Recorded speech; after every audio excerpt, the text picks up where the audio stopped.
The rain had been falling since morning, painting the streets in silver streaks under the dim autumn light. Daniel pulled his jacket tighter as he walked toward the old brick building of the university. It wasn't his first time here. He'd transferred mid-semester, but everything still felt unfamiliar. Inside, the corridors smelled faintly of coffee and chalk. His next class was literature, and from what he'd heard in the dorms, the teacher was different. Not just strict or brilliant, different. No one dared to call her by her first name. To most students, she was simply Ms. Hartwell. When Daniel entered the classroom, he saw her for the first time. Tall, poised, with raven black hair pulled into a neat chignon, Ms. Hartwell stood by the desk, arranging papers. A fitted charcoal skirt hugged her waist, and a silk blouse slightly unbuttoned at the top hinted at a casual defiance of formality. Her eyes, a piercing shade of gray, lifted from the papers and landed on him. "You must be Mr. Collins," she said, voice smooth but carrying an edge of command. "New transfer?" "Yes, ma'am." He cleared his throat. "Daniel." Her gaze lingered a second longer than necessary. "Sit in the front row. I want to see how quickly you catch up." As the lesson began, Daniel realized she wasn't just a lecturer, she was a performer. Every word was deliberate, every pause a hook. She made even Shakespeare's Macbeth sound dangerous, like a game of power rather than an old play. Halfway through, she walked down the aisle, heels clicking softly on the floor. When she passed Daniel, her hand rested briefly on his desk, close enough for him to catch a faint trace of perfume. It was subtle, intoxicating, and entirely distracting. "Mr. Collins," she said suddenly, "tell me, why does Lady Macbeth manipulate her husband instead of acting herself?" Daniel swallowed. "Because she knows power isn't just in action, it's in control. She controls him." Her eyes narrowed with a trace of approval. "Interesting answer. We'll explore that, in depth." After class, as the other students filtered out, Ms. Hartwell called, "Daniel, stay." He approached her desk. She leaned slightly back against it, arms crossed. "You have a good instinct for subtext," she said. "But instinct alone won't get you far. I expect discipline, commitment, precision." "I can do that," he replied. She tilted her head, a faint smirk on her lips. "We'll see. I have an advanced study group that meets after hours. It's not on the syllabus. Not everyone is invited." Her gaze was steady, unreadable. "Come tomorrow evening. Room 304. If you're serious." Daniel left the classroom with his heart beating faster, not from fear, but from the sense that he'd just stepped into something bigger, stranger, and far more dangerous than a literature class. The next evening, the building was nearly silent. The last of the day's classes had ended hours ago, leaving the corridors dim and echoing. Daniel climbed the stairs to the third floor, the sound of his own footsteps oddly loud. Room 304's door was half open, light spilling into the hallway. Inside, Ms. Hartwell was arranging chairs in a circle, just 3 of them. Her blouse tonight was softer, cream-colored, the sleeves rolled up to the elbows. It made her look less like a professor and more like someone who could sit across from you in a cafe and listen for hours until you noticed her eyes still carried that same calculating focus. "You're on time," she said without looking up. "Good." He stepped inside. "I thought there'd be more people." "There were," she said, taking her seat. "But most didn't meet the standard." A moment later, the door opened again, and a woman walked in. She was striking slender, with auburn hair that fell past her shoulders and a confidence in her stride that matched Miss Hartwell's. "Daniel, this is Claire," Miss Hartwell said. "She's a former student. Now a guest participant." Claire smiled at him, not the friendly kind, but the kind that made you wonder if she already knew something about you. For the next hour, the study group didn't feel like any class he'd attended. They dissected passages from Macbeth, Lolita, even Anais Nin's journals, not just for literary merit, but for themes of control, temptation, and the lines between morality and desire. At one point, Claire leaned forward, her voice low. "You analyze these stories like an observer, Daniel. Have you ever thought about what role you'd play in them?" He hesitated. "I don't know." Ms. Hartwell's lips curved. "That's why you're here. To find out." As the discussion wound down, Ms. Hartwell stood and gathered the books. "Same time next week." "And Daniel," she stepped closer, close enough for her perfume to surround him again. "Between now and then, I want you to keep a journal. Record what you notice. People. Moments. Power shifts. Don't filter yourself. Bring it to me." Claire brushed past him toward the door, her hand just grazing his arm. "Careful," she said quietly. "Once she starts shaping you, you won't be able to go back." When Daniel finally stepped out into the cold night air, he wasn't sure if she meant it as a warning or an invitation. By the end of the week, Daniel's journal was already a mess of pages. At first, he'd written what he thought she wanted, observations about conversations in the cafeteria, about body language in lectures. But somewhere around Wednesday, his notes had shifted. He caught himself writing about the way Miss Hartwell's gaze held a second longer than necessary. The curve of her hand as she turned a page. How Claire's voice dipped lower when speaking to him, like she wanted the words to stay only between them. He didn't erase any of it. When he arrived for the next session, both women were already there, seated across from each other like they were playing chess. Ms. Hartwell gestured for him to sit. "The journal," she said. He handed it over. She didn't open it immediately, just let it rest on her lap, fingertips lightly drumming the cover. "Before I read it, tell me, did you write what you thought I wanted, or what you actually noticed?" Daniel hesitated. "Both. At first. But then I stopped thinking about what you wanted."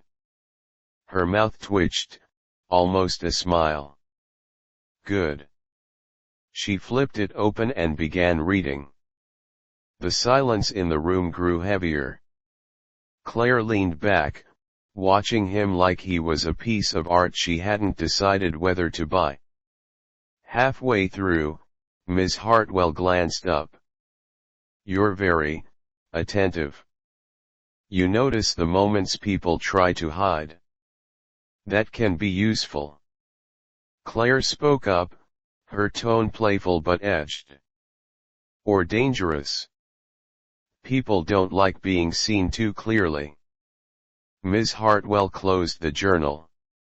Tonight, we'll try something different. A practical exercise. She stood, moving behind him. He felt her presence before he saw her, a warm shadow. Daniel, I want you to read Claire's expression. Without her speaking, tell me what she's feeling right now. Daniel turned toward Claire. Her eyes met his, steady, challenging. He studied the slight tilt of her head, the faint curve of her lips. She's testing me. Seeing if I'll flinch. Claire's smile widened. Not bad. Ms. Hartwell's hand rested briefly on his shoulder. Again. But this time, look deeper. He hesitated, then said, she's also curious about how far this will go. Claire's laughter was soft, almost approving. Ms. Hartwell moved back to her chair. That's enough for tonight. You're learning quickly, Daniel. But remember, awareness comes with responsibility and consequences. As he left, Claire walked beside him down the hall. You're adapting fast, she murmured. Be careful. She doesn't invite people into the circle unless she has plans for them. Daniel looked at her. And you? Her smile was unreadable. Let's just say, I like watching her plans unfold. The third study group session felt different before it even began. Daniel arrived early, but the room was already set, 3 chairs again, but closer together this time, forming a tighter triangle. On the desk sat 3 books and a small metronome ticking steadily, its sound oddly hypnotic. Ms. Hartwell didn't greet him at the door. Instead, she was seated already, posture perfect, eyes fixed on him as though weighing his readiness. Claire sat opposite her, one leg crossed over the other, idly spinning a pen between her fingers. Sit, Ms. Hartwell said. He obeyed. The tick of the metronome seemed to fill the silence. Tonight, she continued, is about influence. Words are one form, but so is presence. I want you to be aware of how you affect the person in front of you without touching them. Claire leaned forward slightly, resting her chin on her hand. And we'll see if you can keep up under pressure. For the next half hour, they engaged him in a strange kind of conversational duel. Ms. Hartwell would ask a question that wasn't really about the answer, something about themes of seduction in literature, while Claire would subtly counter it with another angle, forcing him to shift focus, to adjust tone. It felt less like a lesson and more like they were tightening invisible strings around him. Then Ms. Hartwell gave the next instruction. Change her mind, she said, gesturing to Claire. Take whatever she believes in this moment, and make her doubt it. Daniel met Claire's eyes. All right. What do you believe right now? That you're still holding back, she said simply. He leaned forward. Maybe I am. Or maybe you want me to think I am, so you can feel in control. Which means, maybe you're the one holding back. Claire's lips parted slightly, whether in surprise or interest, he couldn't tell. Ms. Hartwell's voice cut in, low and approving. Better. You're learning to push back. The rest of the session blurred into a series of challenges: hold eye contact longer than felt comfortable, predict the other's next move, shift the energy in the room without words. Every time he adapted, they adjusted, never letting him settle. When it ended, Claire was the first to rise. She moved to the door but paused, looking over her shoulder at him. "You're improving. Soon, she'll see you as more than just a student." When they were alone, Ms. Hartwell closed the metronome, the ticking stopping abruptly. She stepped closer until the air between them was almost gone. "You have potential, Daniel," she murmured. "But potential means nothing without obedience, and a willingness to step past your comfort." He nodded slowly. "I think I'm ready for that." Her eyes locked on his, a small, knowing smile forming. "We'll find out soon enough." The invitation came as a handwritten note slipped between the pages of Daniel's textbook. Room 304. Saturday. 8 p.m. Wear something you feel confident in. It wasn't signed, but it didn't have to be. When he arrived, the lights in the room were low, the desks pushed to the walls. A single lamp cast a pool of warm light in the center, where 3 chairs formed the now familiar triangle. On the desk nearby sat a leather-bound book and a silk scarf. Ms. Hartwell was already there, dressed in a fitted black dress that seemed to both command attention and leave nothing to chance. Claire arrived moments later, wearing deep crimson, her hair loose over her shoulders. "Tonight," Ms. Hartwell began, "isn't about literature. It's about control, trust, and choosing how much of yourself you're willing to place in someone else's hands." Her gaze moved between them. "Claire, you'll begin." Claire stood and walked to Daniel, circling him slowly.